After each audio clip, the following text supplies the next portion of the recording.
Hello and welcome to Grumpy Gamers. You're here this week with Ben, and alongside me I have Eddie. Hello. And joining us again, we have Donnie. Hello. We were grateful for Donnie to join us this week because yet again we were down to 2. But from next week, Pete's back. He's been away abroad for a couple of weeks, so yeah, it's normal service will resume. But we are glad to have you here, Donnie. That's fine. You just pick me up and drop me when it suits. That's fine. That's the plan. Don't worry. I get it.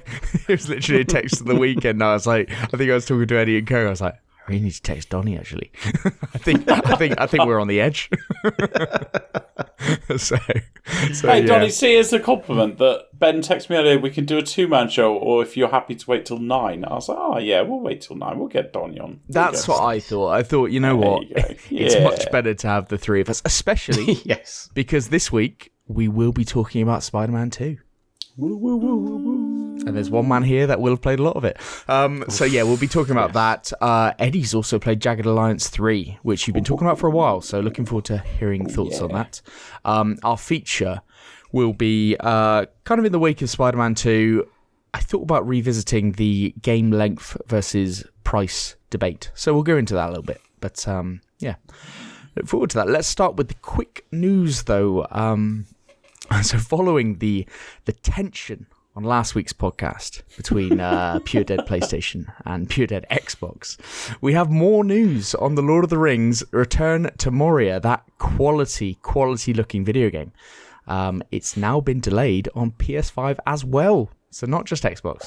Donnie, you know what? Wait. Let me just give it a sec. Hang on. All right, you prick. How come it's not coming out on PlayStation now, you wanker? What accent was that supposed to? I appreciate that, Eddie, because you haven't done an accent for a while, so that is pretty good. A punk impression here. A Fantastic. punk impression. Fantastic. I celebrate you, sir. I celebrate you. Wow. Wow. He's going to be deeply offended. He is going to be pissed off with that one, yeah. I apologise. And you'll also be like, why didn't you call him a cunt as well, you know? So you've probably annoyed him with that as well. I don't like to throw a C word so early in a family podcast, you know. It is a family podcast. That is very good, but Donnie's already dropped it, so now we have free reign. Excellent. So, anyway, you cunt, what do you think about that? Wow. I mean, do we care? Return to Moria? Do we care? No, listen, we did see that, and it's one of those, ha, get up, you Donnie. I think it's a 5-week delay as opposed to a 5-month one on Xbox. It's fine, you know, just little things just little tweaks they need to sort out and fixes on another. It's fine. All right. I'm sure it'll sell well anyway. Yeah, I'm sure. If there's one thing I know about Lord of the Rings Return to Moria, is that it's going to sell well. But anyway, moving on. More layoffs this week in the PlayStation Visual Arts Service Group, that legendary group. I saw this. What is that? Sorry. Oh, I don't They're know. they're a sort of support studio that have been around for like 15 years, so they get subcontracted into like Naughty Dog and things like that to work on, you know, like obviously on visuals and things to boost the studios. Okay. Because obviously, you know, it's only like each studio's only got like 400 employees, but obviously thousands work on them. Obviously, the game from start to finish, and that's where obviously PlayStation's got an internal studio that obviously save some money than using a third party. And this is why we have Donnie on the podcast. You know, I know there are loads of you out there that go, why do they get him on? But you know what? That kind of knowledge. He add? What quality does he add to this incredible podcast? Knowledge is where it's at. You're our knowledge guy, and that's the worst thing. Yeah, that is the worst thing. Outshone immediately on the second quick news story. Right, anyway. Why the layoffs have happened, nobody really knows. It's just been from LinkedIn posts that people have known this. It's not had much attention. Yeah, I didn't know because that was the extent of my news write-up on that one. There were layoffs. But we talk about layoffs every week, so yes. Yeah, good to have a weekly update, yeah? Supposedly there's a potential bug when installing Spider-Man 2 from the disc, and it can stall at 36%. It seems quite common. I didn't notice anything, and I think, Donnie, you obviously haven't because you installed it as well. But I got it digitally is a as thing. well. Oh, Yeah. did you? Okay. Yes. Right. No trade-ins for Donnie. No chance. Sony is donating $2 million to help support humanitarian aid in Israel and Gaza. And I think I heard that Neil Druckmann at Naughty Dog is also giving like a big donation and stuff as well. So Yeah, but isn't he doing it to Israel, I think?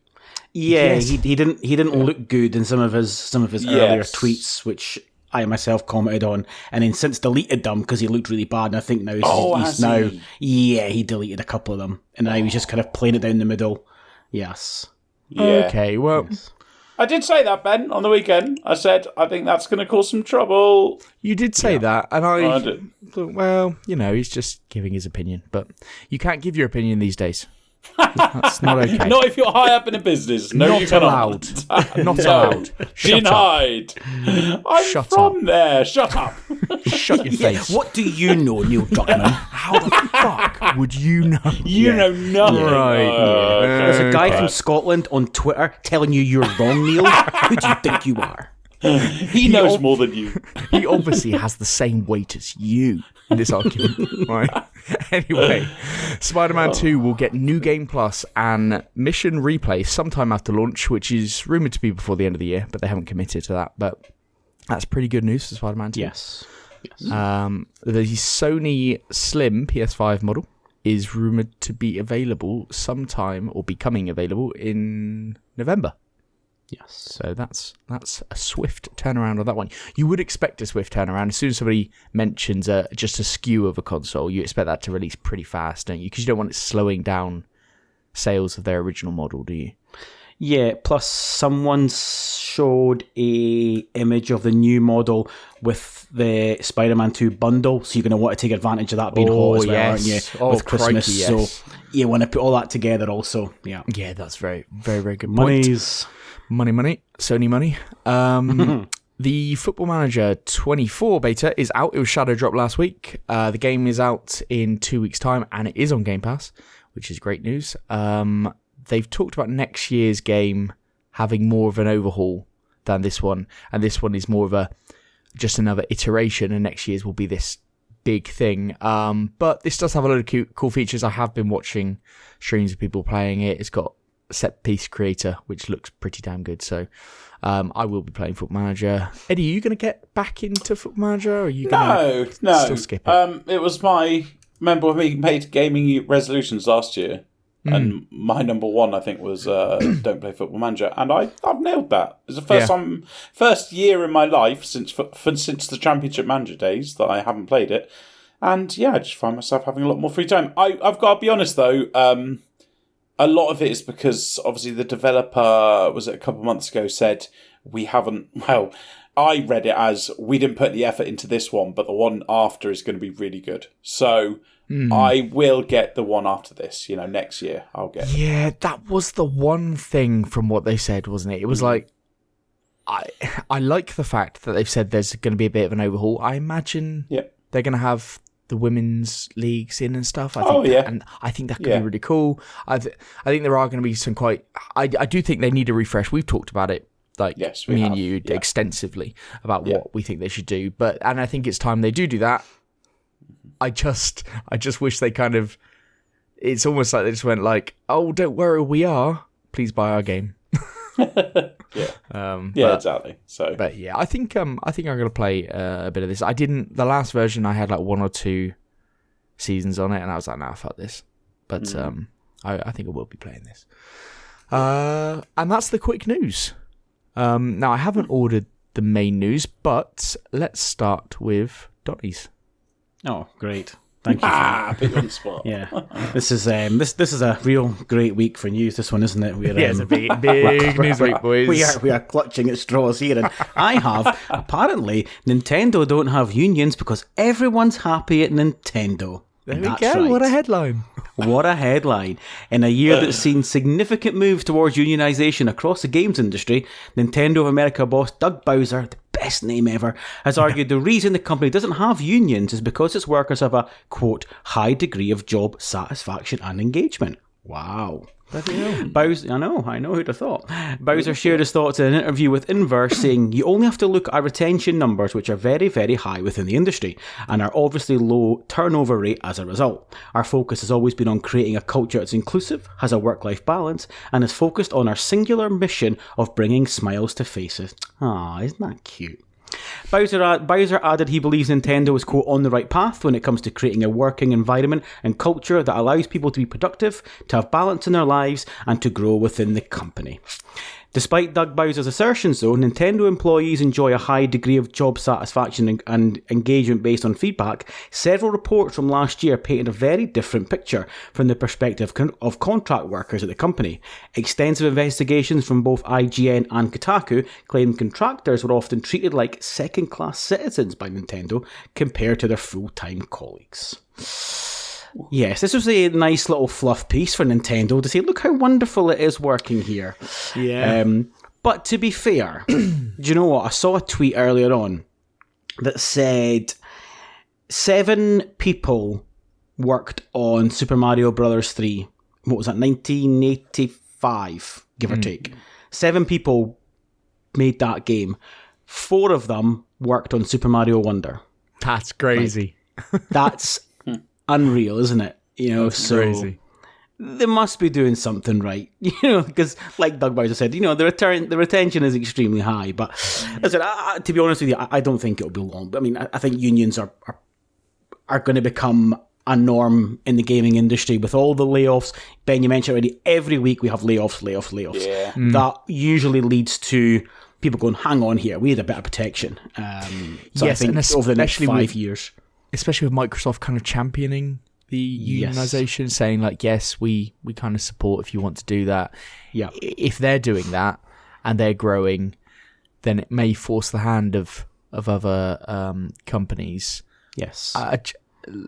Nintendo, obviously, I kind of think that retention in that industry at the big companies probably is high regardless, because they are, once you've got a job at Nintendo or Microsoft or Sony, why would you want to go anywhere, really? Yeah, you're moving to another big position if you're moving. Like, yes, unless you're forced out.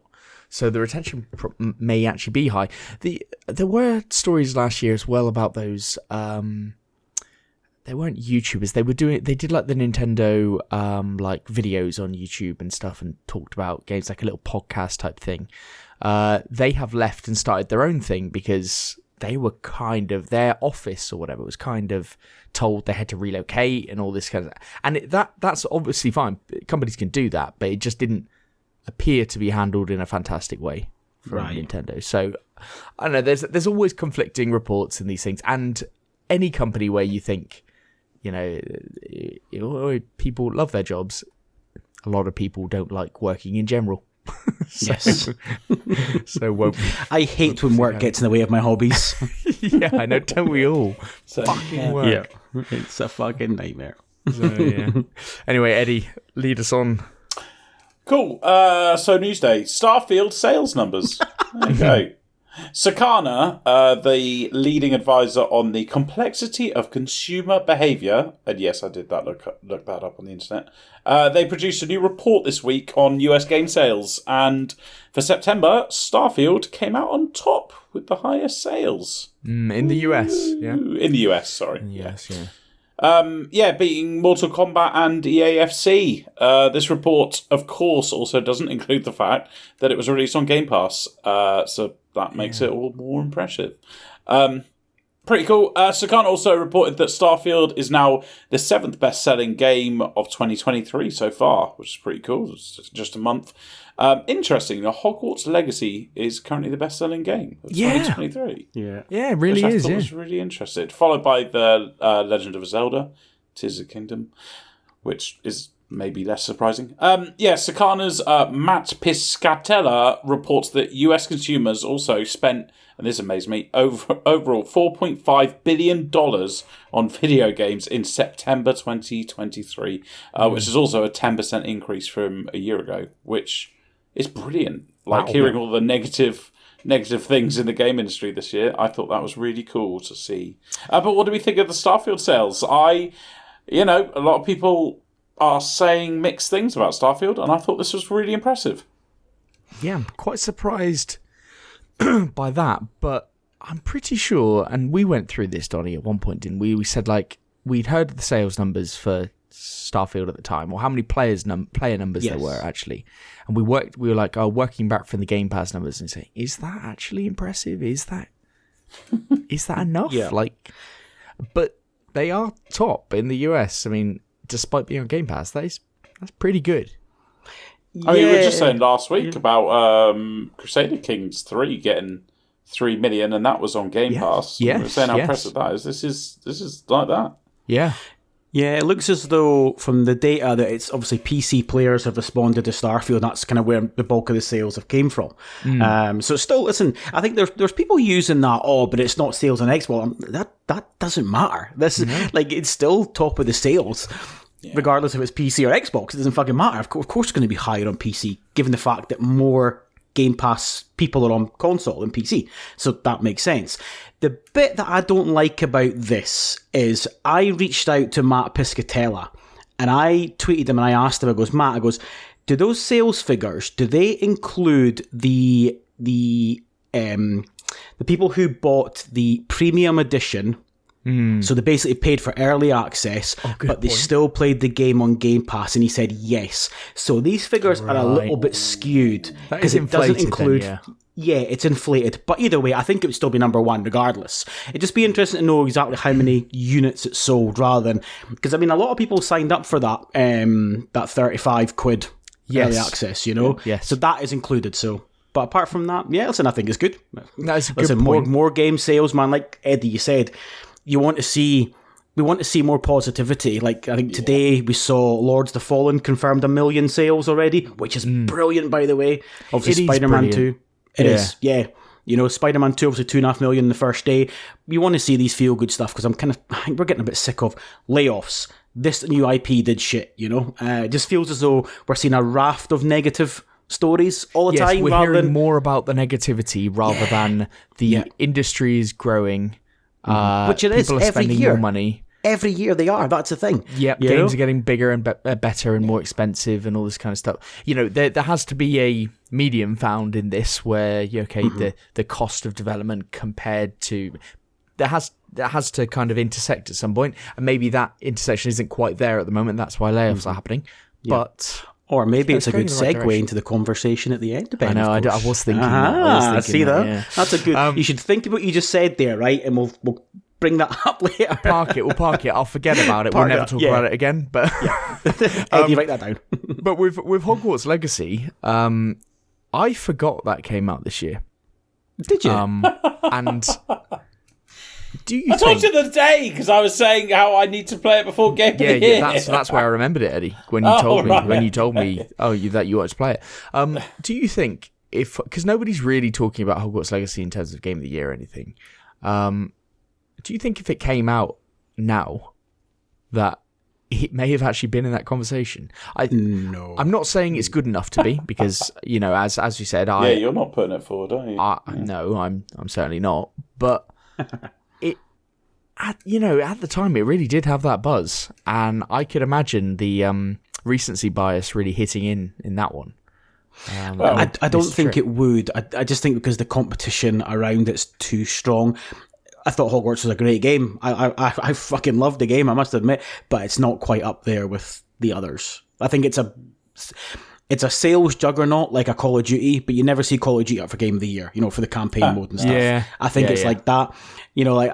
I mean, I'm not surprised to see Hogwarts number one, given the fact that it's Harry Potter and it's on every console. It's got the biggest catchment you can get, so it's like FIFA, isn't it? It's got and Call of Duty's got a massive catchment, so I'm not surprised, but still, listen, did it get 20 million sales? Was that the last report we saw? Yeah, I think so. It was a monster, wasn't it? Which is fucking that's insane. And that will obviously by the end of the year will have grown 25, maybe more. Who knows? Yeah. Oh, especially with Christmas coming up, like that's. Yeah.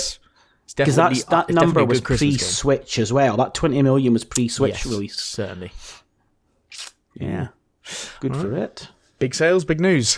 that was the news. So, oh no, it wasn't. No, I've got a story. I've got a story. You've got a belter of a story to discuss. I can't believe on this huge news week that I've forgotten to talk about this. Anyway, I do think this is quite a good one. Microsoft are doubling down on accessibility. So, I've talked about this in the last month or so a couple of times. Microsoft have outlined some of the new Xbox accessibility features that are coming in the next few months. Mainly the ability to remap keyboard keys to their Xbox Adaptive Controller and their Elite Series 2. So players will soon be able to remap 90 keyboard keys or combinations of keys to any button on the Xbox Adaptive Controller and Elite Series 2. And that effectively means that players will be able to play games on that adaptive controller that they would have ordinarily had to use mouse and keyboard for, that if you aren't comfortable in using that, then this controller will handle it. That's pretty good. I think Xbox are making strides with that kind of accessibility stuff and kind of driving that forward, because Sony put their new controller up a couple of weeks ago as well for accessibility. And yes. I do like this kind of drive, because video games are for everyone, and I often have that fear. I've said it a couple of times, like, what if something did happen? And how could you then continue playing games? And I love this type of stuff. So you can control this and remap it using the Xbox Accessories app on PC and console, and that feature should be available in the coming months. Also on the store, they're going to add Xbox widgets. No, this is on the Windows Game Bar, and then they're also on the store going to add indicators for whether certain games have certain accessibility features, and there's going to be 20 different features, and you'll be able to search. So if you've got a particular thing that you're searching for, you can search for a category of games that has that accessibility feature, which is pretty damn good, I think. It's a nice feel-good one. Yep. As you say, any kind of accessibility thing's great. I do worry. How often do you think that something might happen to you, Ben? Is that I a daily have thing? bad thoughts, something might happen. Who knows? But it's crazy to think, if you were just doing something innocuous and you broke your hand or your arm, that's your gaming. That's it. It's over. It's over for Donnie, I thought about that a week ago. God, I thought, what if this hand I'm never going skiing again? Exactly. I made that decision a long time ago, Donnie. Life would be over as we know it.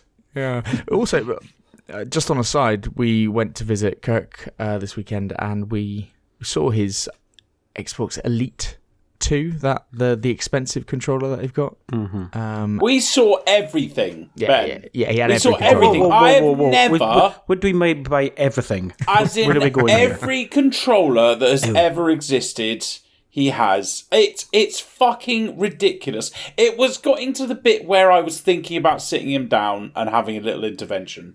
Like, he was... Do you remember, Ben? He, brought them one out, and then another one out, and then another... This one's got my name on it. This one's got... One of them had some stuff sanded... He sent it away to get sanded down.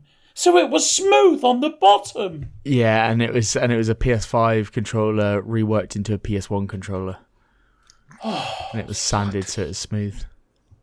Right. Yeah. Kid likes a controller. And the Elite Series one, the expensive one, the Series 2, the Elite 2, whatever it's called, he didn't even use. And then, Ben, you went, well, can I use it when we play multiplayer? No. And I went, sorry?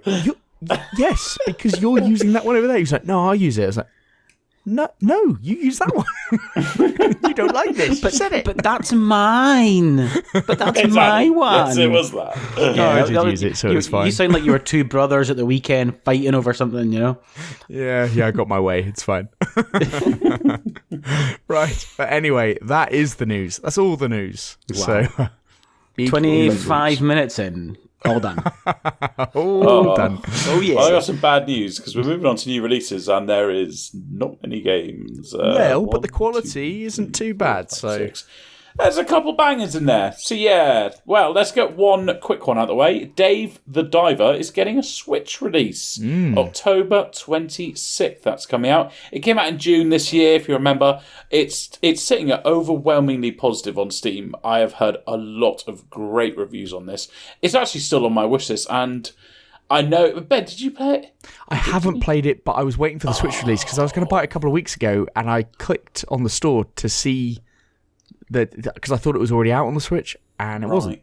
So I'm getting it mixed up with Dredge. You bought Dredge, actually, didn't you? Yeah, that was a little shit, but yeah.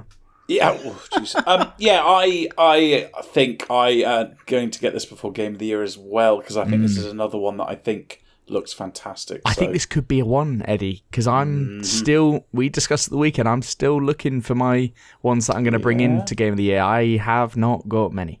To be fair, I think probably Punk will probably fight you to bring it, though, will he not? Because he fucking loves this game. Punk loved this game, Yeah, he did, yeah. Because I'm waiting for it to come on real consoles. Yeah. Because I want it as well. If we can get Punk on that Game of the Year show, then I'm sure he'll bring it to the table. He will bring Dave the Diver for sure. Yeah. Well, there you go. I have to buy it definitely now. I have to. Yeah. Can't not go into Game of the Year without it. Yeah. So if Punk refuses an invite to Game of the Year, then you won't have to buy it. Well, after my impression earlier, maybe we should actually think about a Game of the Year. Yes, yeah, he's probably definitely going to say no now. Yes, no Christmas card for Punk. Let's move on to Ghostbusters Rise of the Ghost Lord PSVR 2, October 26th. Team up with friends and become a Ghostbuster in this made-for-VR adventure available to October 26th. You've already said that. Yeah. Are you ready to save the city of San Francisco from the Ghost Lord? Grab your friends and squad up. Oh, there's a lot of references there. In this cooperative multiplayer adventure made exclusively for VR. So it's not just a single-player game. The visuals look good. For a VR game, I think it looks quite good. You can play with friends, which is great. It has lots of different gadgets to use that you equip and stuff. You can play with people online as well, which is good. It's £45, which is a bit much, but for a VR game, I guess it's all right. And it's actually multiplayer. Sorry? It's multiplayer. You can play it online with friends. Yes. But I thought you said that. You said you can play with friends. You also said you can play with people online. And then your last sentence was, it's actually multiplayer. Yeah. Because I'm taking the piss out of the blurb for saying it 4 fucking times, Ben. Oh, good. Okay. Fine then. Well, that was lost on both of us there. That was lost there. Yeah. Oof. Yeah. Wow. Yeah. Okay. Maybe I should have said it a few more times. Yeah. You didn't. You swing and a miss there. It's how you drop the line is the problem. It's not what you said. It's how you said. You sounded too convincing. That was the problem. That's the problem. But yeah. Anyway, I think this is quite good actually. So do I. Yeah, I think it's really good. Yeah. I spoke about it on one of our podcasts before. I think this looks great. It's a shame that we're talking about it coming out in October. The fact that it's VR, it might escape some of the gaming noise at the moment. But again, in saying that, if you've got VR2, you have to have a PlayStation 5, so possibly not. But I think this looks brilliant. Really good. I think it looks brilliant. Yeah. It's one of these ones that I wish I did have a VR2, because I would play this just now. I'd be jumping into it. I thought that as well. When I was looking at this, I thought, I wish I had more friends. I wish I had more friends with VR. Yeah. And then was I that wish 16-year-old Ben talking there, was it? Yeah. Why didn't you put more effort in making friends? Because I think this looks excellent. I think this is what VR's all about. Like, playing games like this with other people must be fantastic. Mm-hmm. But you and 3 mates playing this, I think it could be a joy. Yep. Yeah, it's just that a Friday night game all over. Exactly. But you don't know how deep it is, as in just the length of different levels and all that kind of stuff. Like, because you wouldn't want it to be over after a couple of nights of playing. I just think it looks really good. £45 is not cheap, but looks all right. Indeed. I think it's quite fitting for the game, to be honest with you. I'm not hating on that. And you know me, I like to hate on price tags. You do? Let's move on to one of the goodies of the week. Ghost Runner 2 coming out on PC, PlayStation's, Xbox's October 26th. Blood will run in Ghost Runner 2, a hardcore FPP slasher set in a post-apocalyptic cyberpunk future. Become the ultimate cyber ninja and prepare for epic boss fights, improved skills and interactive story, new game modes, and captivating synthwave soundtrack. I fucked up one of the words there, I apologise. It's a sequel to the 2020 highly rated Ghost Runner, obviously. It's set in a cyberpunk world, and yes, they absolutely nailed the visuals, in my opinion. I think the atmosphere looks fantastic as well. The combat looks awesome, just like the first one. The music is that kind of daft punk, futuristic, almost rock music, which fits perfectly. I think this looks great. I never actually played the first one because it stayed expensive for so long. I've actually just looked at it. It's 25 quid still. And probably the same will happen here. So I'm probably not going to play this one either. However, I think it looks fucking gorgeous. It does get sales, Eddie. As well. It does get sales, Eddie, because I got it for 15 quid. I've never played it. I've just got the game. 15. So... Well, I've got it on the wish list, so when that old sale button comes up. Yeah. What does FPP, first person... I did look this up.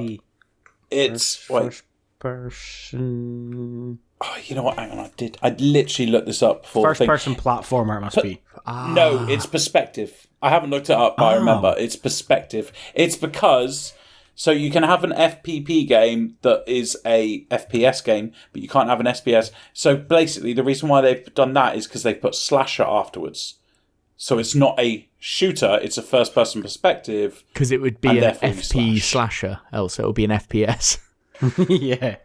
Okay. Exactly. Because it wouldn't make sense to say first-person shooter slasher.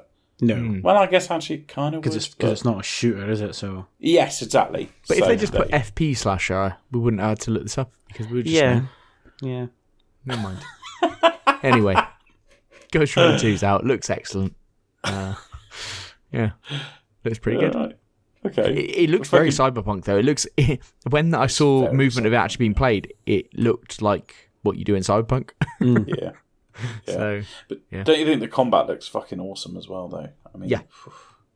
I'm assuming it's as hard as balls as the first one is. I'm guessing because the first one is super hard. It says hardcore in the it's blurb. fucking hard as hell. Apparently, that says hard as hell. Yeah. Lovely job. Right, looking forward to that. Let's move on to Game of the Week. Game of the Week, baby. Well, it's probably someone's Game of the Week out there. Gary Glitters, maybe. Wow, I was going to go with like Justin Bieber.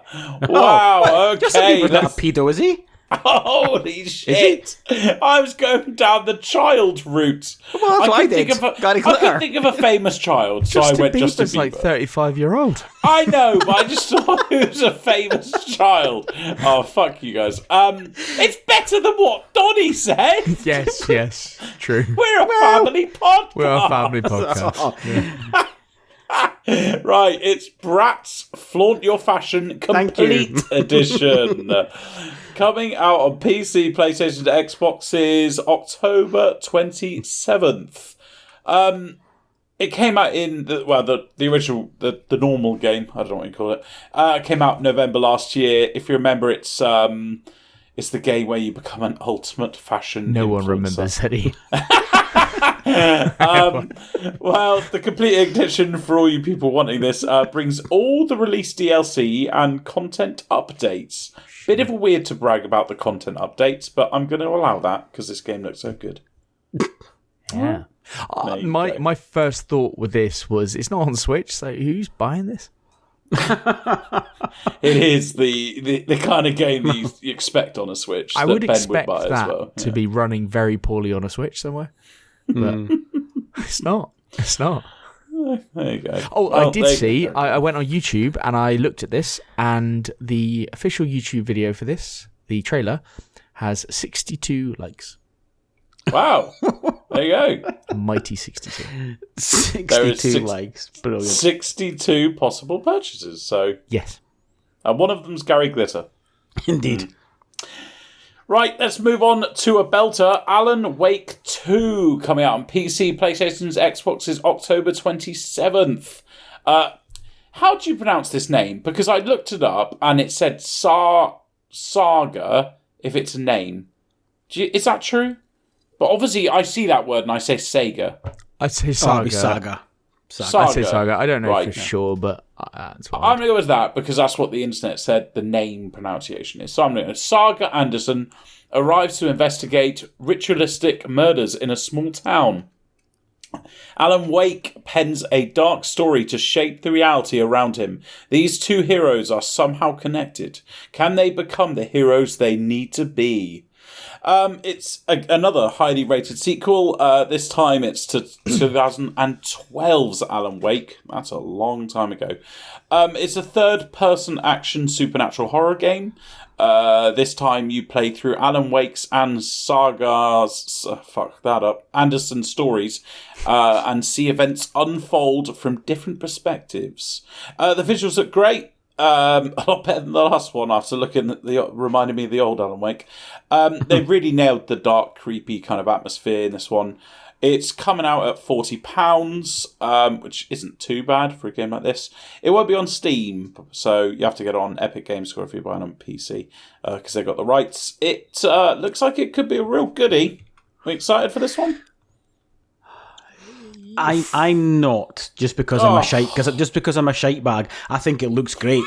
Visually, I think it looks fantastic. But I cannot play this game. I can't. I know I won't enjoy it.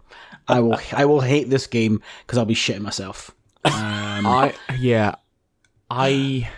don't mind a horror game, but also I'm not all into them. This looks fucking outstanding.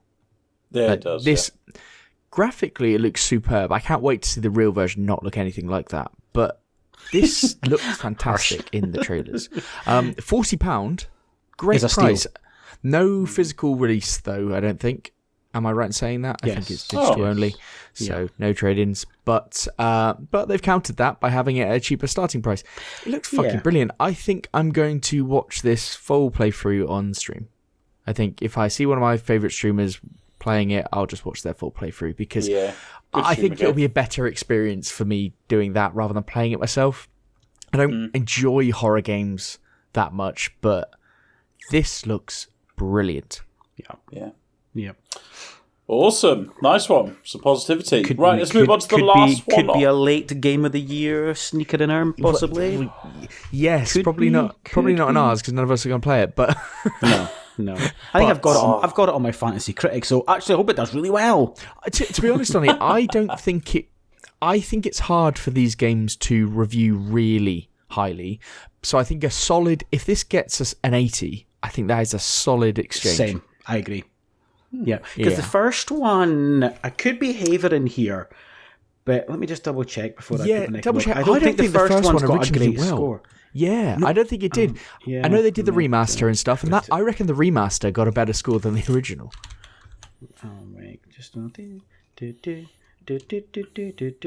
Actually, it's got an 83. Not okay. bad. See, in my head, I thought it was late 70s, but so did I. Because fair enough. It's more of a.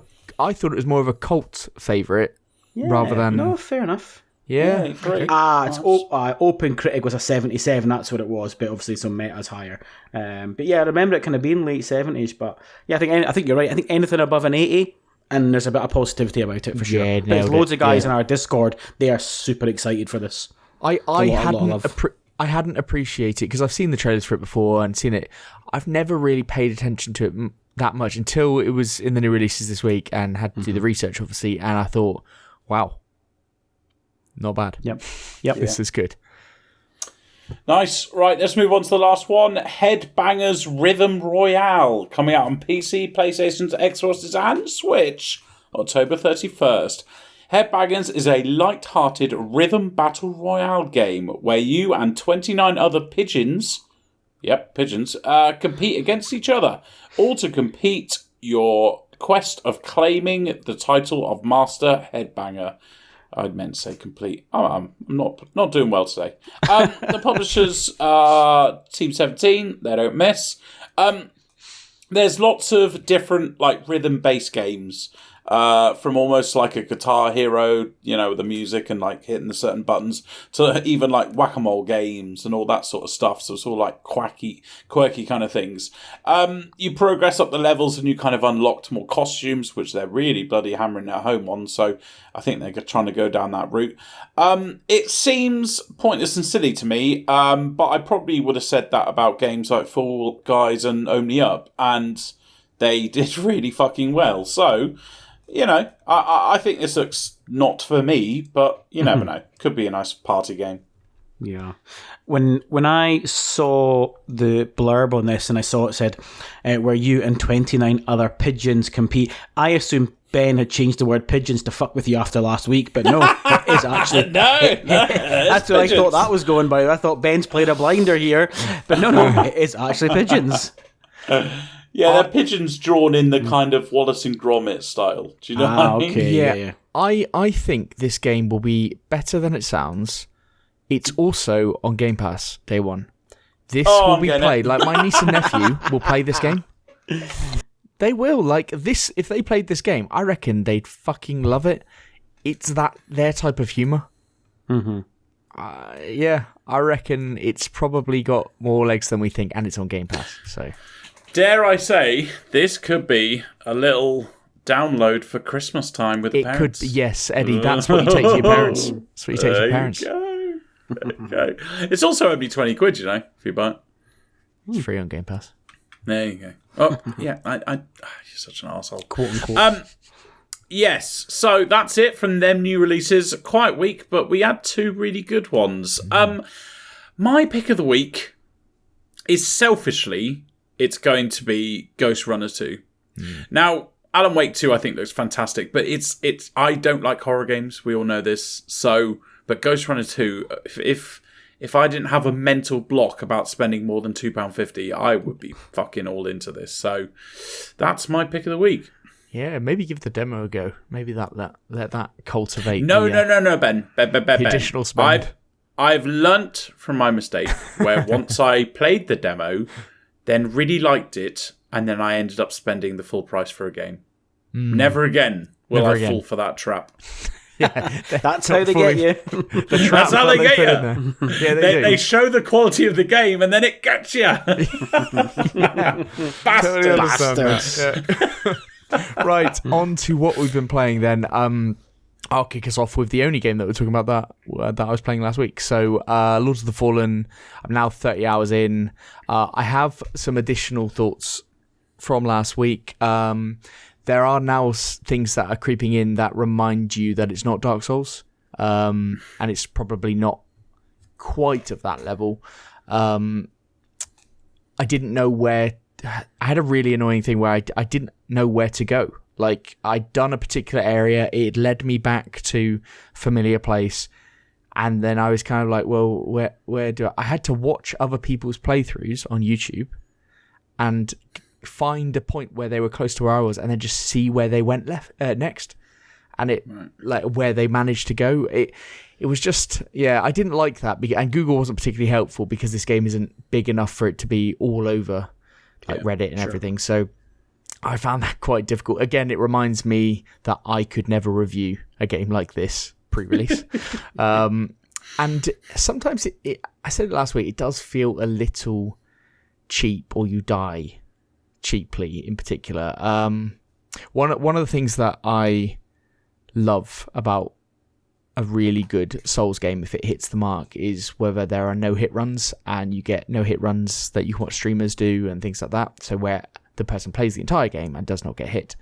I'm not sure that I'll be incredibly impressed, more than any other Souls game, Souls-like, if this is done no hit, or when it's done no hit. Because for me, it seems like the enemy tracking is ridiculous. Like, you'll run around an enemy and it will track you all the way and hit you. And off-screen projectiles are just fucking everywhere. Like, fuck them, it's just... And that's what adds to the cheapness. However, today, Lords of the Fallen developers have been incredible. It's pretty much every single day a new patch is released. every single day from release. And this Thursday, they are reducing enemy density in the harder areas and reducing enemy leashing, which, on any Souls game, you run through areas. When you've done an area before, you'll run through the area because you need to get to the next area or something, or you just want to get to a different place, or do the boss run, and you're running through enemies. Enemies in this game track you to the fucking end of the earth. They will follow you forever. You can run a whole... and they hone in on you. They know where you've gone, and they will keep on fucking coming. They're reducing that. Now, but what's brilliant is they are genuinely responding to community feedback and making changes, and they're making the game better. And I think they need to kind of put it up to that the little things that kind of set it just a little off a game like Dark Souls. A mechanic that I didn't mention last week, which I should have mentioned, is that this game, unlike other Souls games, has the ability to kind of make your own bonfires. You can only do it at certain points in the world, but they are very, very common. Because the actual bonfires, or vestiges they're called in this, are very few and far between. They seem like an area may have one at the start, one at the end, or just one in general. And I did like the mechanic at first because it gives you freedom of where to put it, and it's that risk reward of, do I put one down? There could be a bonfire like very close, but I don't know. I probably would have preferred areas to just have more bonfires, like 3 distinct points or something. I probably would have preferred that. This is a design choice, obviously, but they seem to have gone a bit more of the way of Demon Souls, and anybody who's played Demon Souls will know that each kind of area doesn't have bonfires. There's no bonfires, I don't think. And you kind of enter a world, and then it's all about unlocking the shortcuts in that world. And this game is very much about shortcuts. And yeah, I think that might be a personal preference thing, but it's just not something I like as much. And another point that upgrading weapons. If you want to try a new weapon, you obviously like the moveset, and then you want to upgrade it to the level of your current weapon. Well, the level that your current weapon is at is often at using a material right at the end, which you have a very limited resource of and you can't buy, or you don't know where to farm to get more.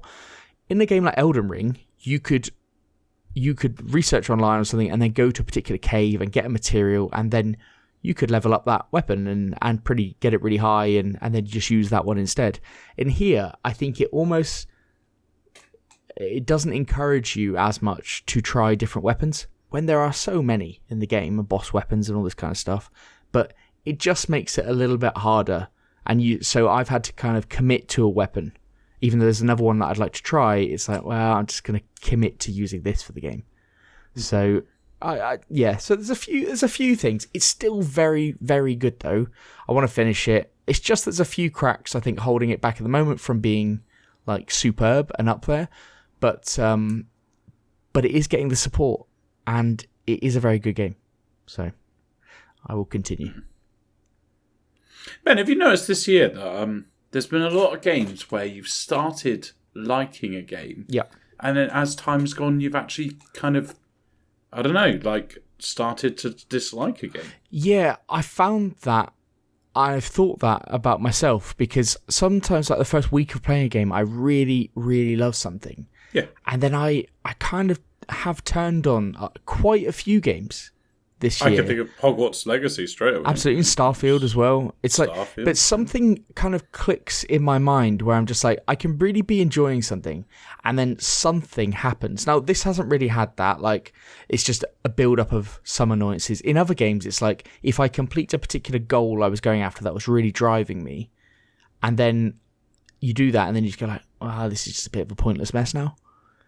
Or you kind of see through the surface level of the game, because many games seem very deep and you're really enjoying the story, and it's all surface level stuff though that you're appreciating, but then when you have to sit through 35 hours 40 hours it's suddenly you're like, oh, the veil is lifted, and you go, well, it's just the fucking same thing every every moment. So I think I get that a lot, and I think games suffer from that these days for me. Okay. Depressing. Yes, but I'm sure there'll be good ones to come. Depressing. Eddie, talk to us about a good game, please. Jagged Alliance 3. Developers are Heimimont Games, if I'm pronouncing that right. And publishers are THQ Nordic. It came out in July this year. Straight off the bat, I was doing the old, right, it's Game of the Year last Tuesday. It's Game of the Year. You need to sort yourself out. You need to actually start. We've only got fucking 2 months until Christmas, so you need to start buying some of these games, because I've got a list of, I think, 5 games that I wanna buy before. Well, after that new releases, maybe 6 games that I want to buy before Game of the Year. So is that the complete edition of Bratz you're getting? Is it? There you go. But honestly, I for our listeners, I am a gamer through and through, in the sense I spend nearly every spare minute playing games. And the problem with that is I would say I actually have quite a limited knowledge on like developers and publishers and stuff. Mm-hmm. So when I clicked on Heimimont Games, fuck me. I was like, these guys are my dream. Like, they did. So, and to put this even weirder, right?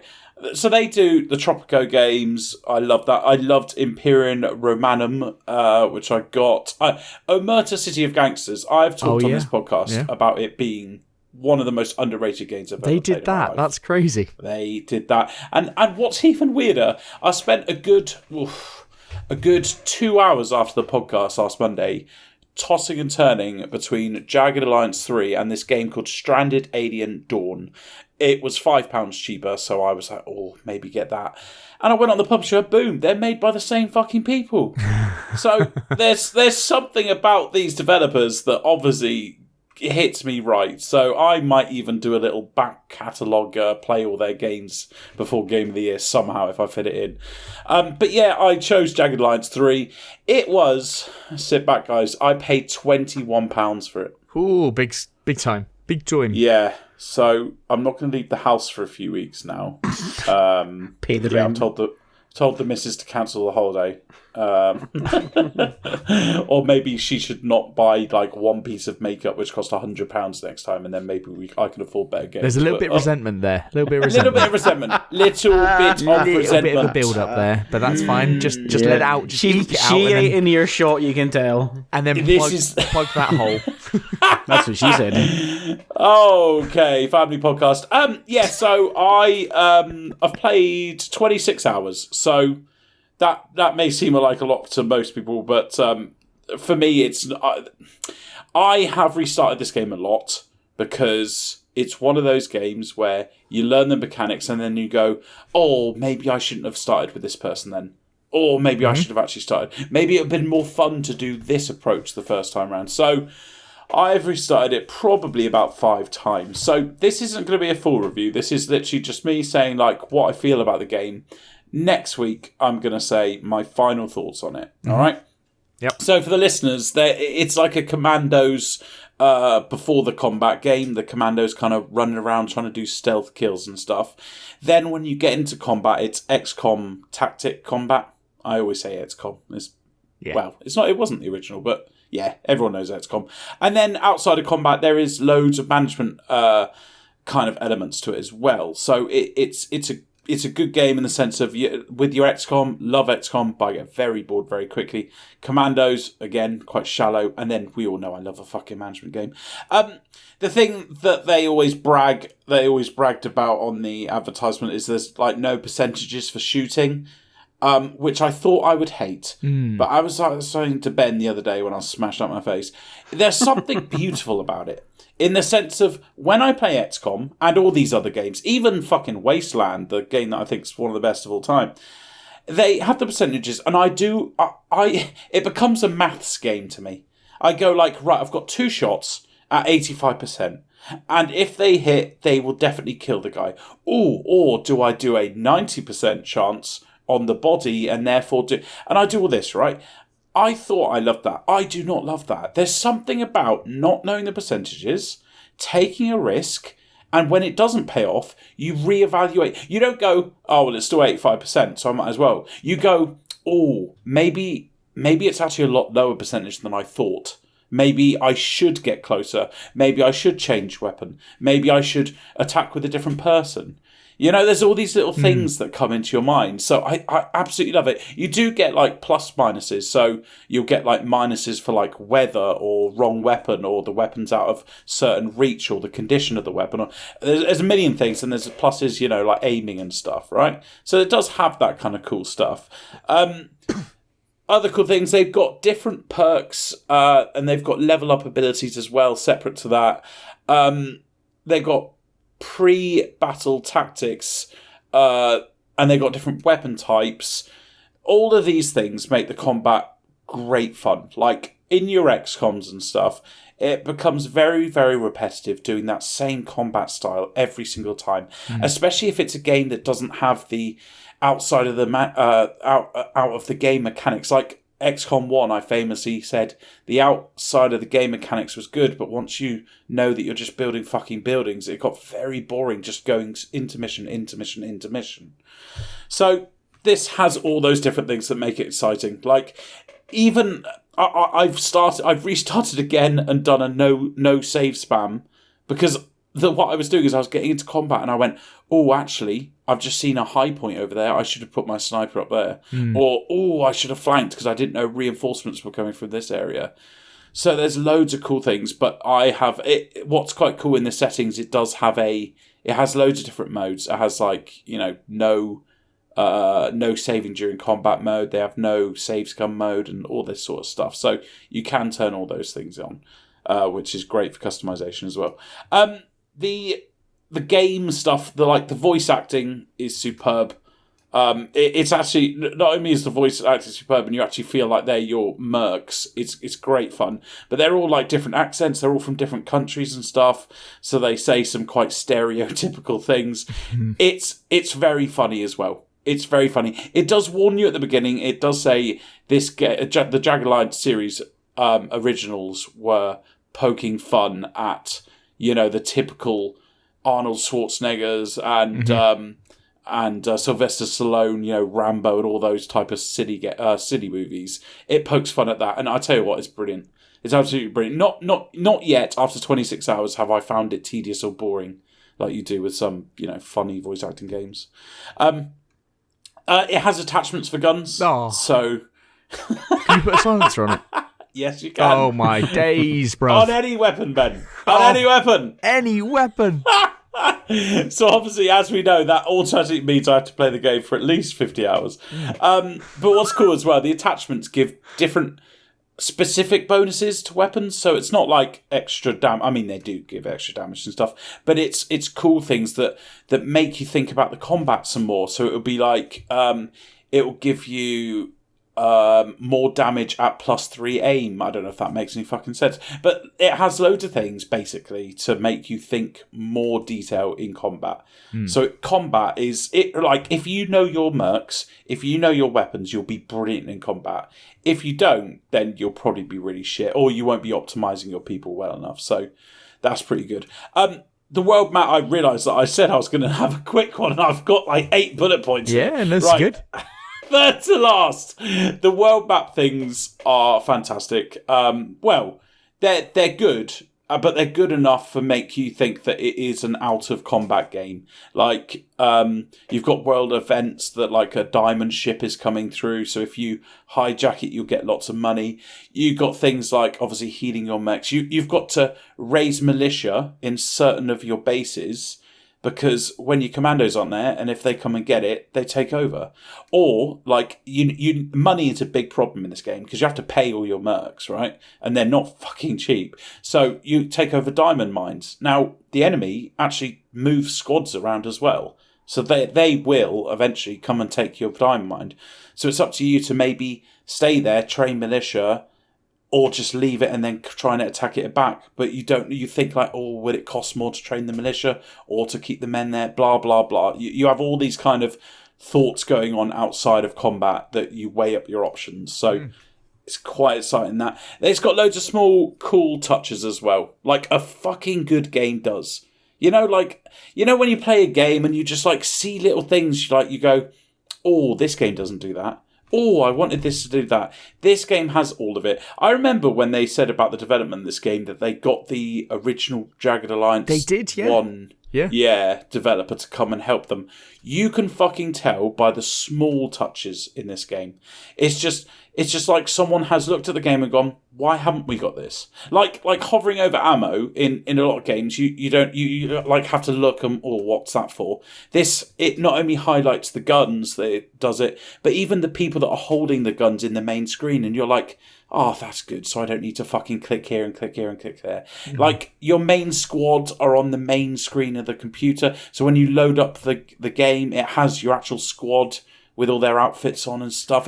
It's just lots of very cool little niche things. It was one of the key things of their marketing, actually, wasn't it? That they're like, true to our roots, we're getting the original people back, this is going to be great. Yeah. Didn't they even say, like, because this is the third in this series, but there's actually like 9 games or something, and weren't they like, yeah, loads of them are shit, but this is going to be really good? Yeah, I think there was 2 spin-offs that were the most recent, I mean the most recent being like 10 years ago or whatever it was, that did really, really bad, and it didn't have a lot of the developers from the other ones that did really well. So yes, they got them back, and yeah, you can just tell. You can just tell by playing it. In fact, I would like to know, what's the Metacritic? I've stabbed myself in the foot here, haven't I? Because it's going to be fucking shit. It's going to be like 50. Yeah, but let's have it. Come on, 81. Okay, 81. See, he's not talking shit. I know you're thinking it, Donny. I'm not talking shit. I know you're thinking it, Donny. Shit. There you go, Donny. Shut your mouth. Shut up. Yeah, look, I would have stopped talking about it, but this will be in my Game of the Year choices, one of my top 3. I know it now. I'm still unsure, though, how hell to leather I'm going to go for it yet. It's at the moment, I am appreciating the game as a whole, and I'm really enjoying myself. But you never know. At the moment, I'm going, this is a very well put together game. I don't know if I'm going to say it's my Game of the Year, as in I think this is genuinely the best game that's come out this year. So, yeah, stay tuned. But yeah, I already recommend it to anyone that's into these kind of games. Really good game. I'm glad you played it. The detail that you're talking about, like, I really reckon that I said at the time that you'd enjoy that Aliens game that came out this year. Mm-hmm. Aliens Doctor Sim? Yeah, and it's real-time strategy, but you can pause and stuff. But I think you'd really enjoy that game. It's hard as balls, so yeah. You should. Did you ever play a game called Desperados? Oh yes, of course. Yeah, in a way, that's quite similar to this as well. Yeah. I played that for a while, but it was fucking hard. I really enjoyed it. Well, this game, I'll tell you what, this game is bloody hard because not only is it hard because if your mercs die, they die, and you've only got limited amount of mercs. I mean, there are like probably like 40, but if you run out of all of them, and I've looked this up, they all die, and game over. Right. There's also the extreme lack of ammo everywhere, and there's no well, there is a shop, but you can't buy ammo. You have to craft it, right? So there's that, and then on top of all that, you run out of medicine because you're in this place in Africa. It's not like a home base. You are a mercenary group at the end of the day, so you run out of that as well. So it's fucking hard. This sounds a lot like Aliens. It sounds a lot like Aliens, like all that stuff. Yeah. Sort of a different setting though. Yeah, different setting. But yeah. Oh, that's fantastic. Nice one. Yeah. Let's move on then to Donny, who will lead us off. I've also played it as well, but Donny can lead us off on Spider-Man. I've actually seen quite a bit. I've seen Kurt playing it for an hour. Yeah. There you go. Yeah, Kurt played a bit of it, yeah. Nice. Yeah, so as we're recording, this is Monday night. The game came out on Friday, and I've played 27 hours. Big time. Which is that's big time numbers in 3 days. Yeah, not played around, but yeah. Not fucking around with this. I've done 83. On your map, it shows you your sort of percentage to 100%, obviously. I'm at 83%, and I've got 3 main quests left to do. So maybe like 5 hours left or so, to get the 100%. Well, Punk put on Twitter this morning that he platinumed it in 20 hours. That's impressive, isn't it? He ran through that. Yeah, he must have ran through it. Yes. He hated it. So, oh man, what to say about this game? Right off the bat, I'll just say I fucking love it, Ben. I'm not going to lie. I love 2018. I wouldn't and ask you to, Miles. Donnie. This is this is sublime. All the when you see things that can an open world game, can a Spider-Man game, can it really be 91? Is that? Yes, it can. From the first intro, which there was a lot of people complaining last week when the story trailer launched and it showed the big scene with Sandman, and it was like, oh my god, Insomniac, why spoilers, you're showing too much. That's the tutorial. That monumental scene is the tutorial. It's like, this is setting up for something pretty fucking special here.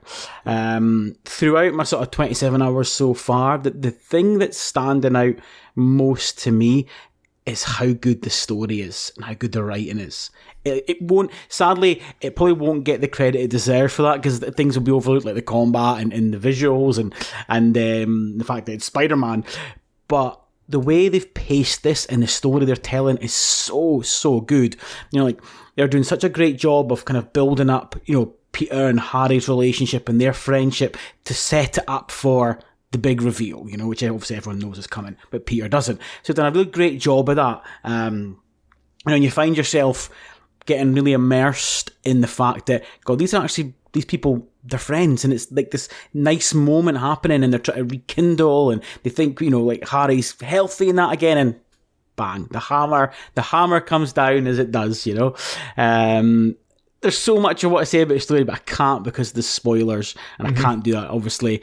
But the story beats they've brought in, you're just like, holy shit. Like, earlier on, my jaw hit the floor at one point. I was like, holy fuck, they did that.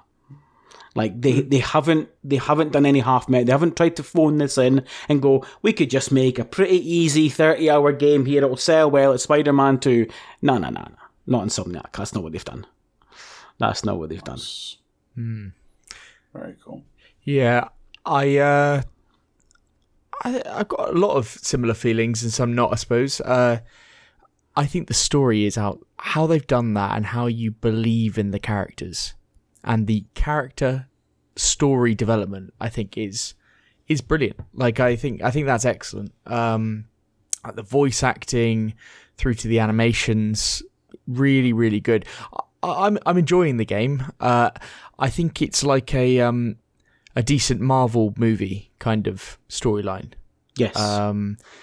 And if this is like a collectathon game, like it's, I think the idea of getting the platinum on this is really good. I don't usually go for anything like that, but it's driving me to do that other stuff. Like the random taking a picture here and opening this box and doing this investigation thing here. Like that's all part of it. They want you to do it. And I think for me, something like the platinum, actually going for that will facilitates that and adds meaning to meaningless stuff.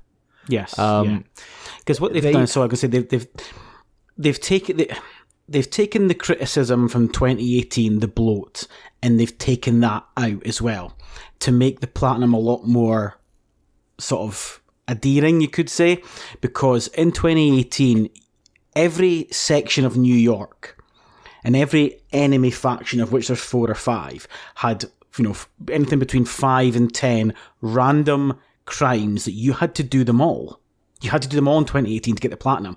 You're talking 200 of these things on top of everything else you do. Whereas in this, they don't have that.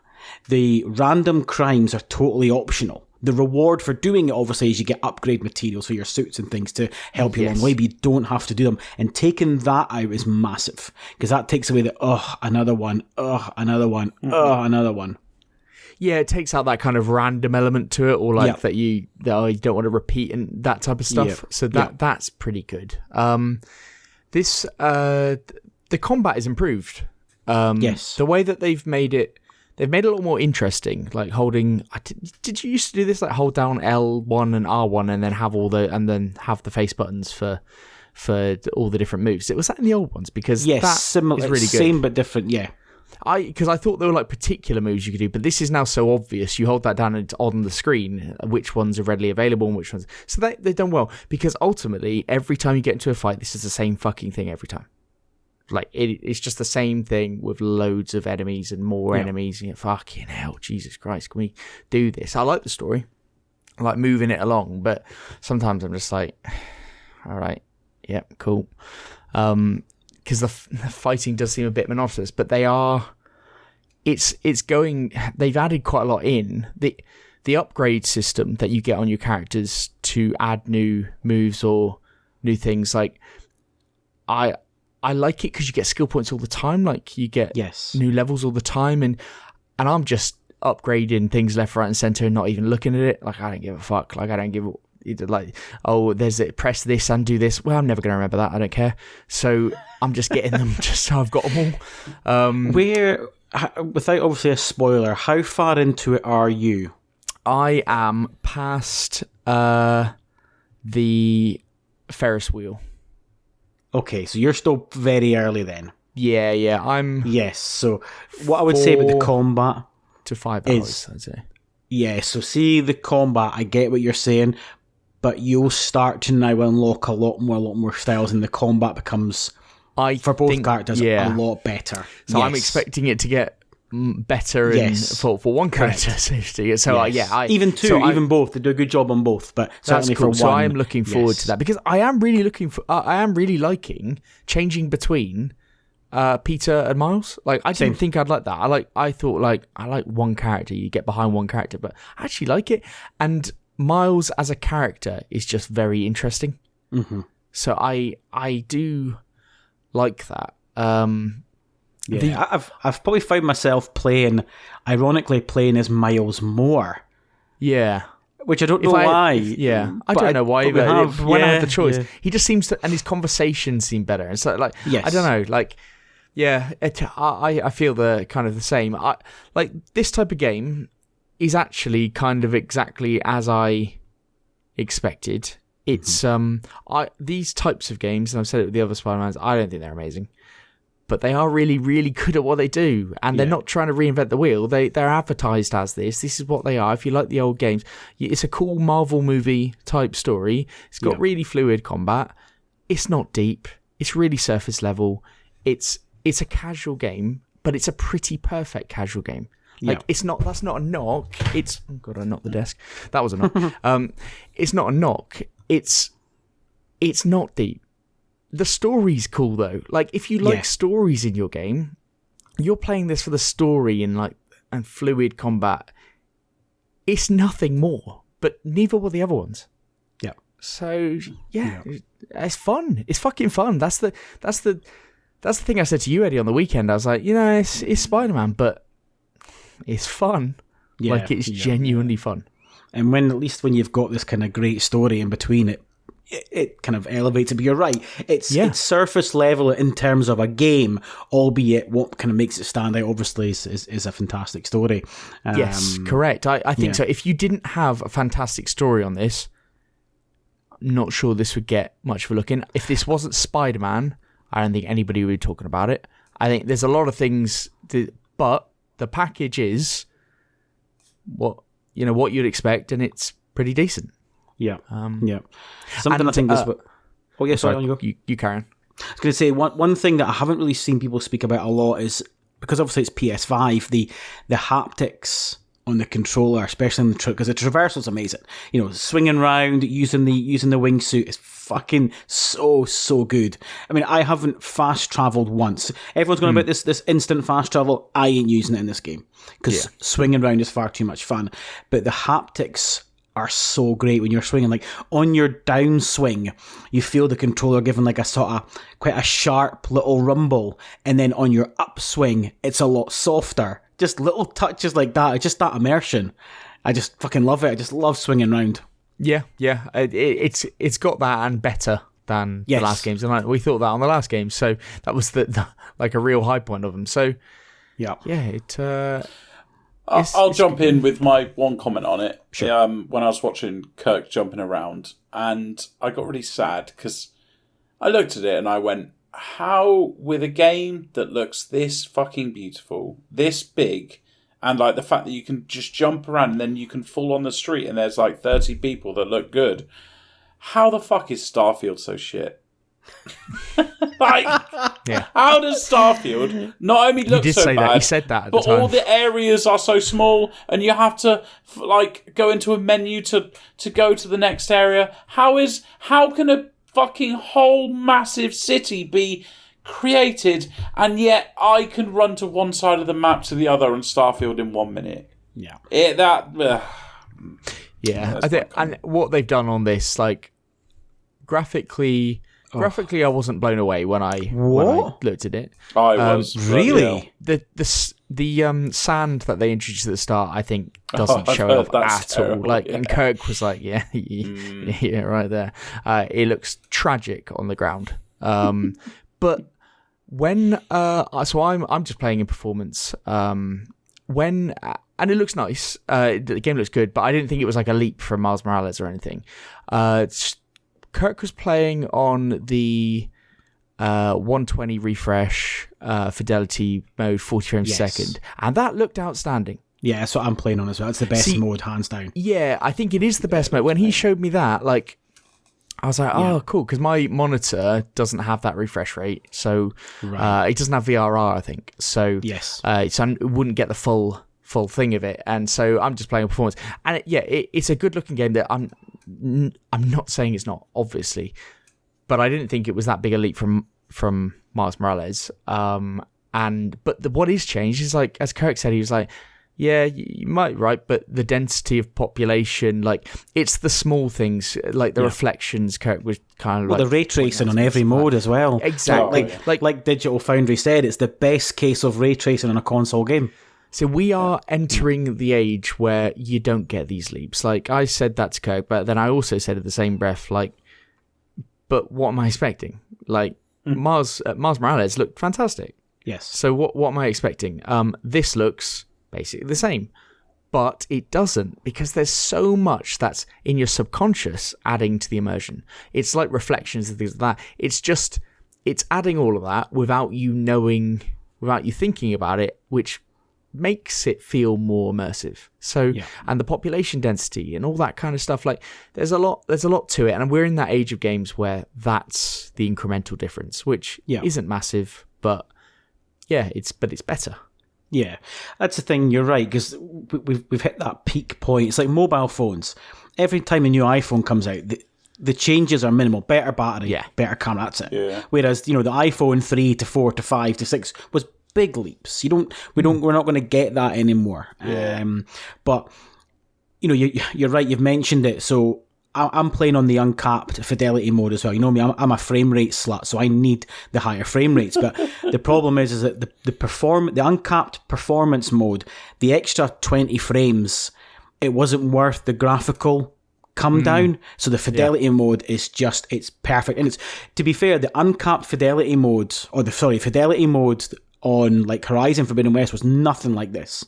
Nothing at all. Oh, God.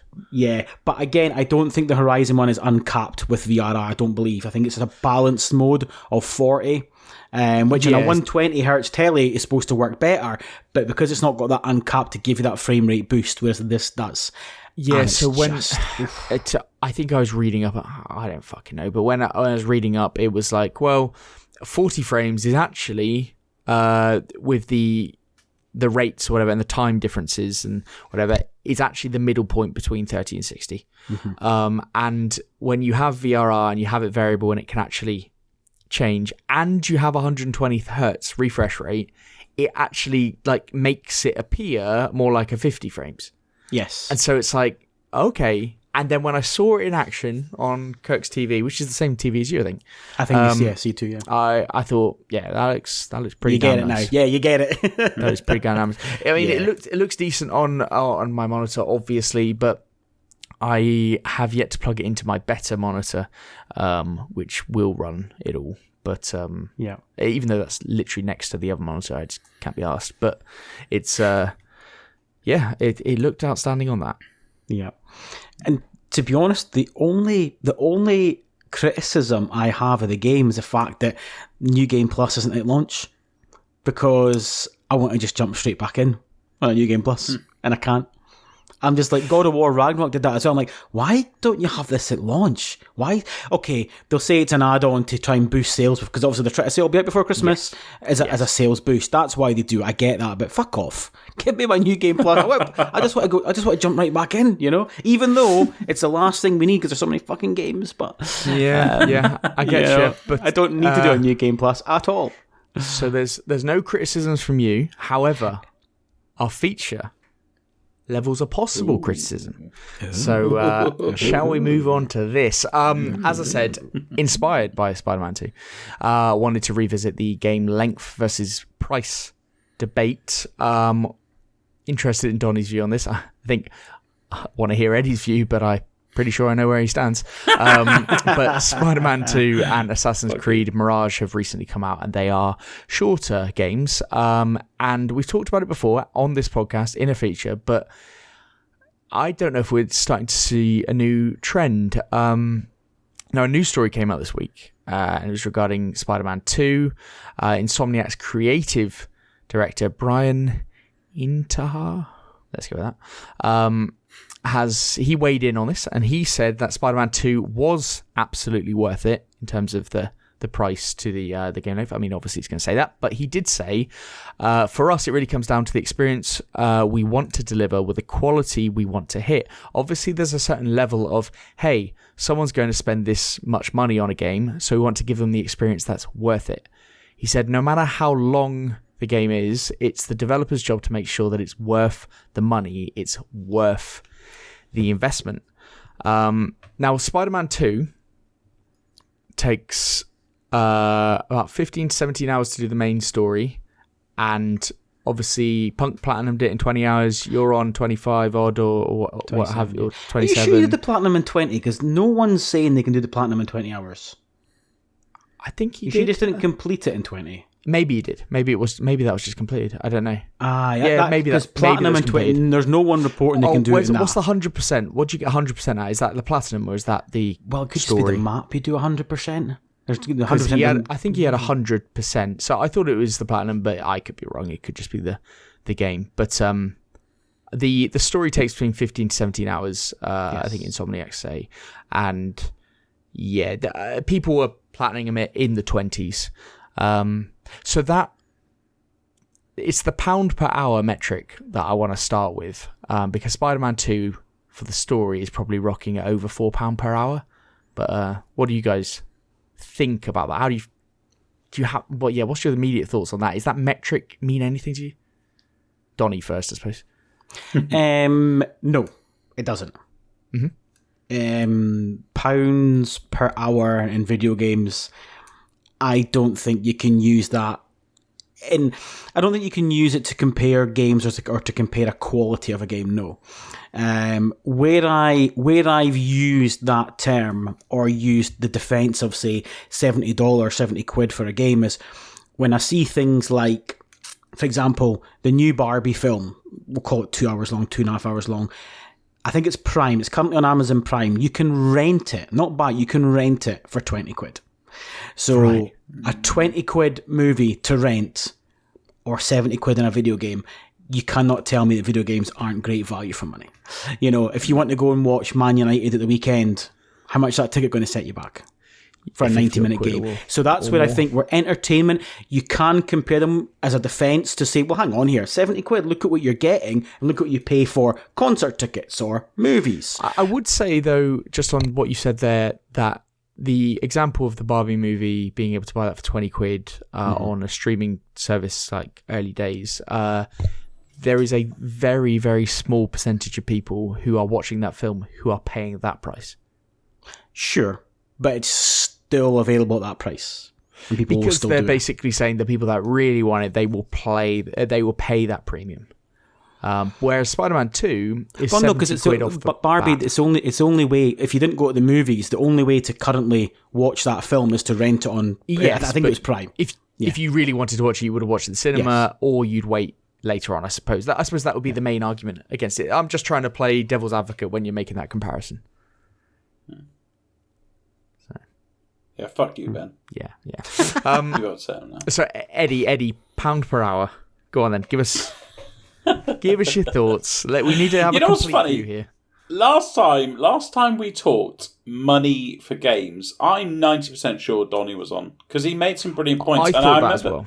Yeah, I remember thinking like game. He is right. Like the quality of games that come out now, and you go like, I'm the first one to go £70. Fuck that. But like you look at it and you go, look how much of enjoyment I get out of a game. Like I'm going to play Jagged Alliance 3 for, I predict, 300 hours. That is fucking months of playing a certain thing. That's mental. Like, because if you wiped my pre-concept of money, well, of prices of games, I would probably say like, oh, that's probably worth £300 or something then. Yeah. Like, do you know what I mean? That's mental. And I think I said this last time is when I was going through my dad's cupboards and I found Desert Strike, that helicopter Sega game, and it had a £50 sticker on it. And I was like, that's a bit mental. That was £50, and that was like 30 years ago. And I'm now complaining about, £26. Let's wait for that to drop. Yes, yeah, but equally, games could have been overpriced back in the day. And back in the day, I'd say you bought a game and you fucking played it. You played that Game Boy. Like, you didn't have a myriad of games coming into it all the time. You bought like one every 6 months and you were playing that forever.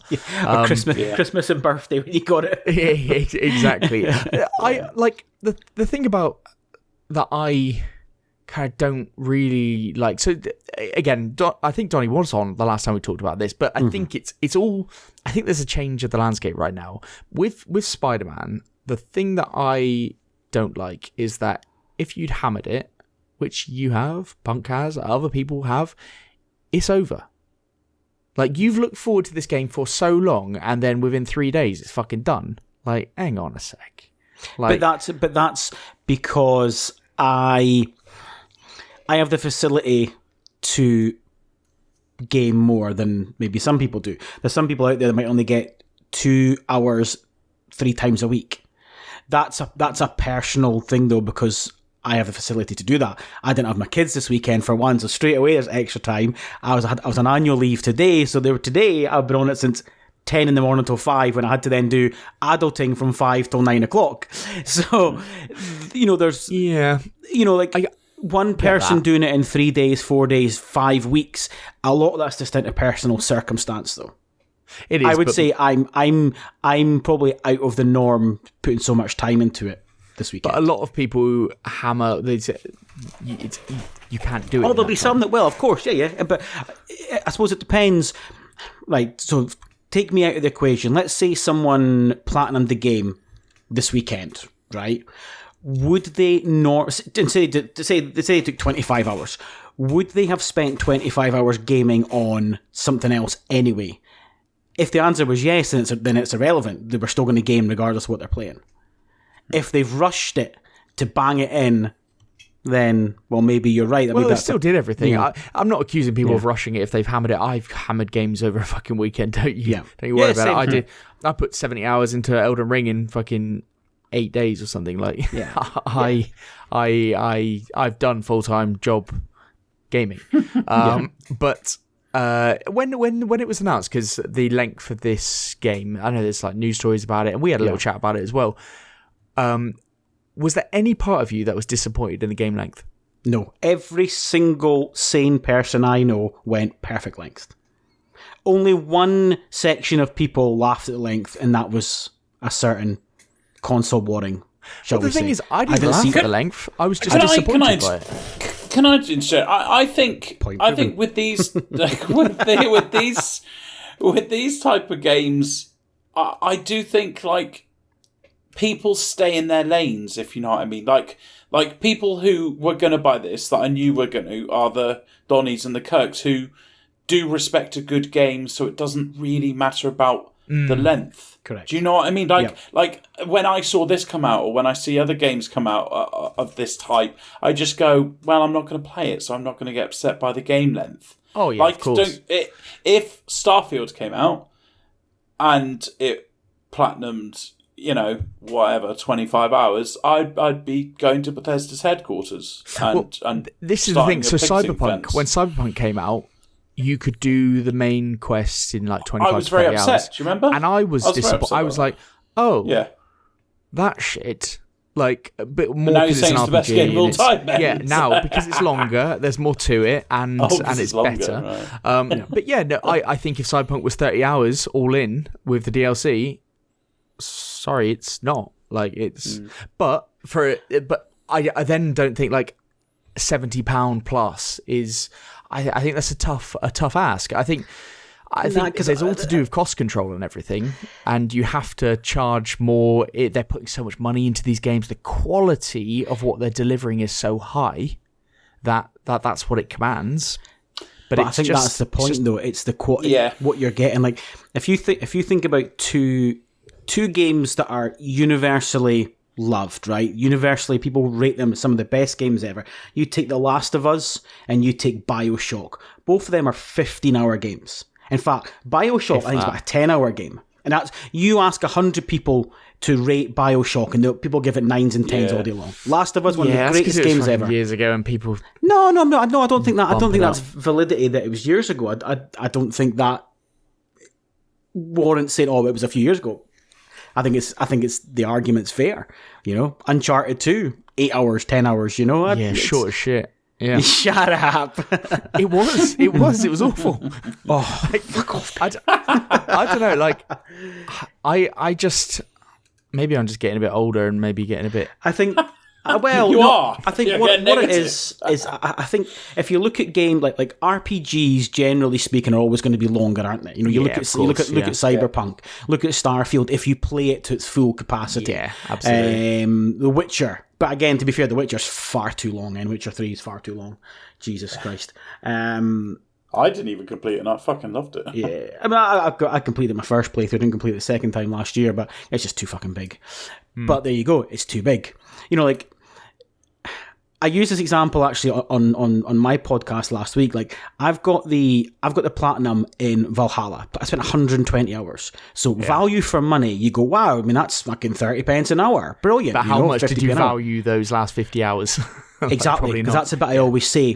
120 hours, but the experience would have been the same for 60. The experience didn't change. I'd have got the same experience for 60 hours. That is a great point. So, yeah, that is a great point. So let's say Spider-Man was actually 40 hours to do the main and side quests and stuff. It could be that the last 15 hours just have a diminishing returns kind of. Correct.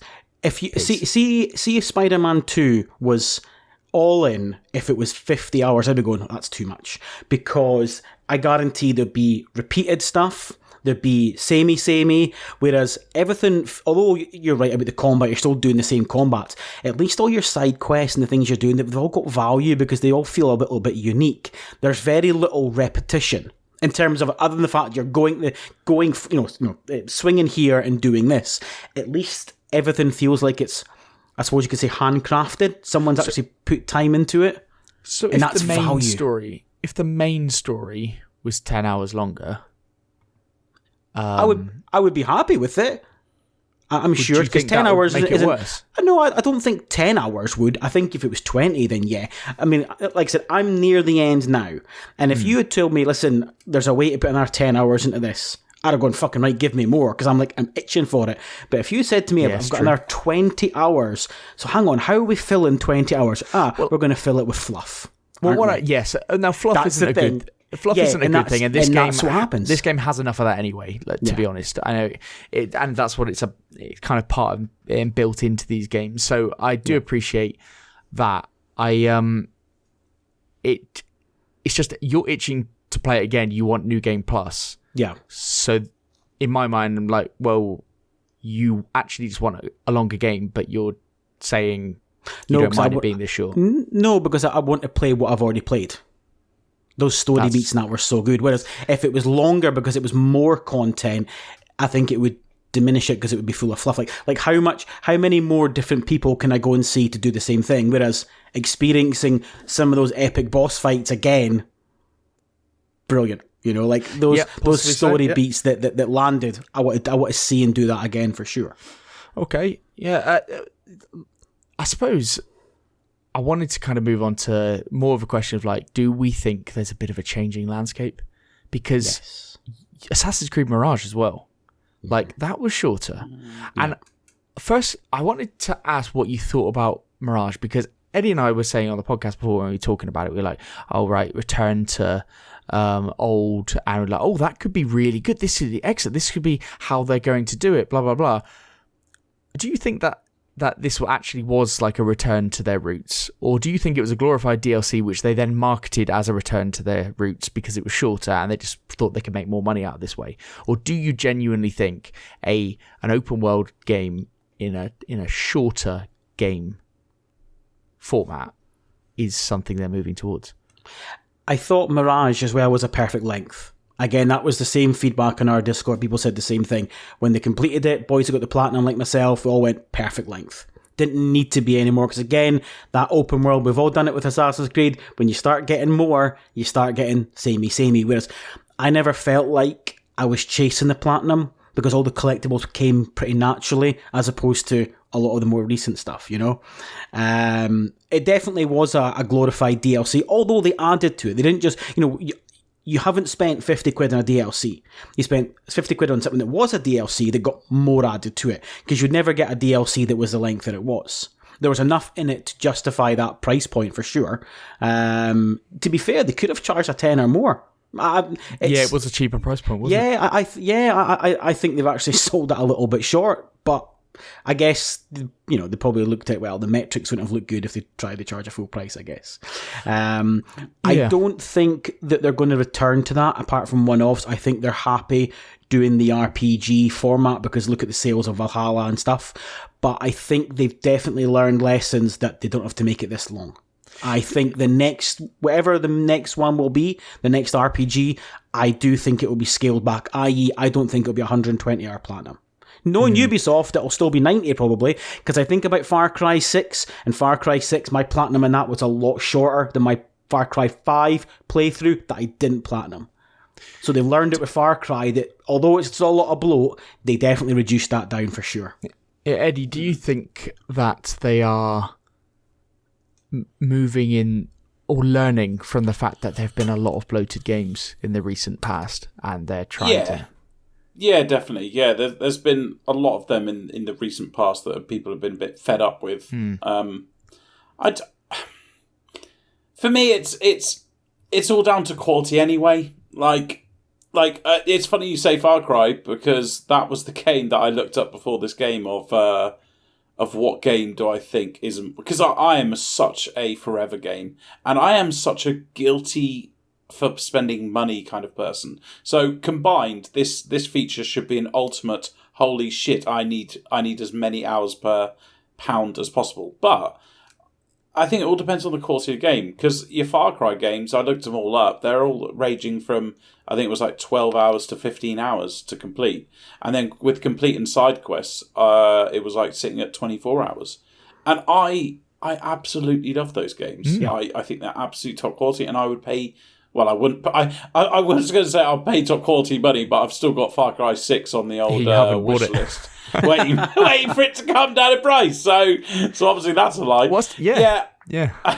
I'm very much an hour per thing, but at the same time, I do appreciate a good game. So therefore, like the Cyberpunks that I bought that day one, obviously I had to return it because it looked like a furry mess. But I appreciate a good game, and I'll pay big money for a game. And I don't think, I think if a game developer, if their main aim is to go, we're going to make a concise but brilliant game, I think absolutely hats off to them. I don't think it should be you should have made this longer. But I suppose, Eddie, the question for you would be, if there was a 15 to 20 hour game that... Yeah. All your review said it was excellent. It was a game that has really had you in mind. Like, you thought, wow, this is right up my street, but it's 15 to 20 hours and that's done. What price would that need to be for you to consider it? It's difficult because I am obviously an extremely cheap, frugal, one might say. Frugal. Asking Eddie that question's a bit loaded. You know what I mean? He's like, Eddie's like £3.50, please, sir.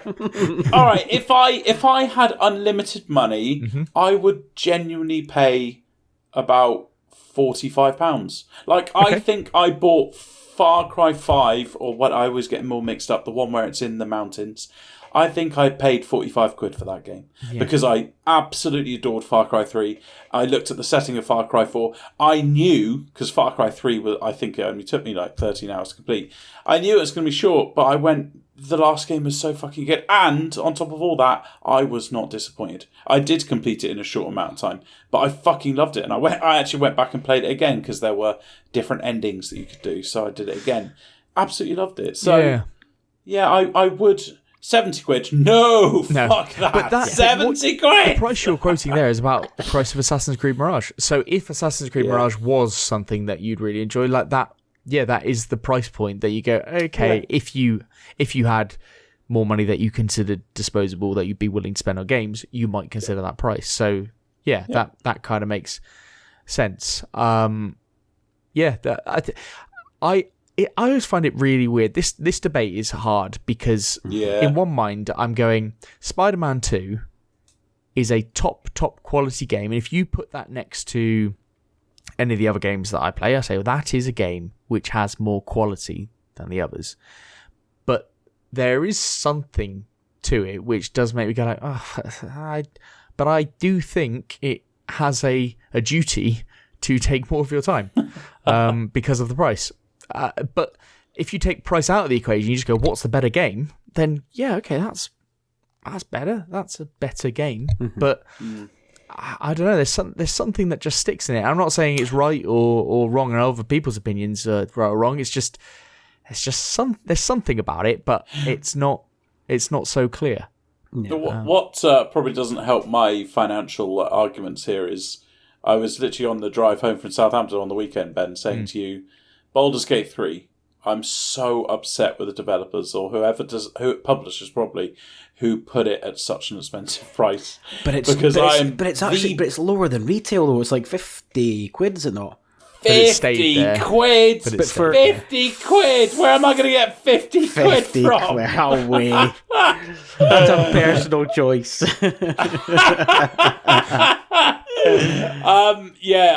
I was so upset, and I was like, I'm their biggest fan. Why are they pricing me out for? You do actually love the game, so yeah. I think that's going to be. I think that's my next game. It's my Christmas game, but I might just go soon. I'm itching to play it. I'm going to play it before Game of the Year. That's me. Do we? One of the last questions here. Do we think subscription services are going to push the price of normal games up?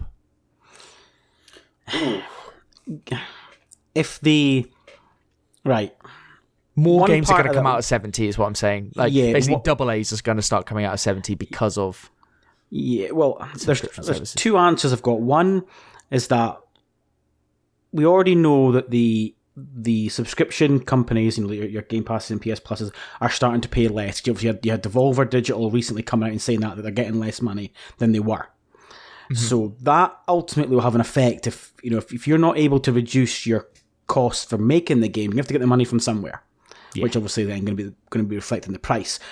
My concern is going forward is that not to go on a tangent about the big merger and stuff, but my concern is at the moment a lot of indie studios and AA studios do well off of Game Pass. We know that.